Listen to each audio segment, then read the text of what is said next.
Desert biomes are located in high pressure locations. This is generally 30 degrees north-south latitude and 90 degrees north-south latitude. That means we've got warm deserts and cold deserts. Certainly, temperature is a limiting factor in these areas, but the primary limiting factor is the lack of water, which falls in these two locations, or these two latitudinal locations, that is.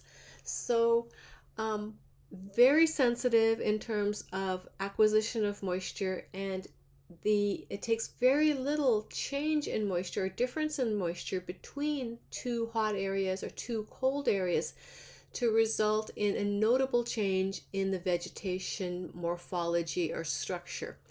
So some of the pictures that I've got on the screen here occur very close to each other. Joshua Tree National Forest is this center picture. This is in south central California.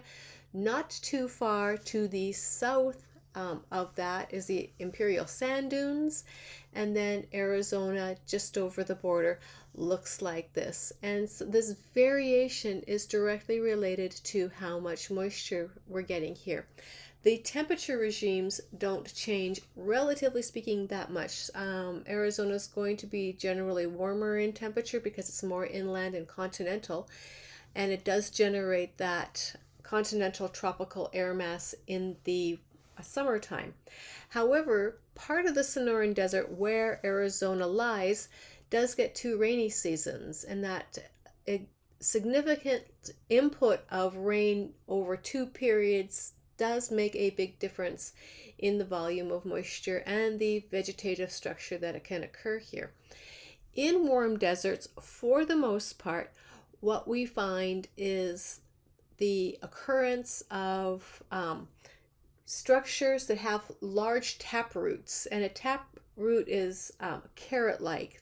Carrots are tap roots, where you've got this long central body that is able to extend deep into the earth, and it basically acts like a vacuum. It creates a low pressure zone, and it can attract water from the geology surrounding it. So there's a lot of competition subterraneally for moisture out of these types of vegetation that you find in desert locations.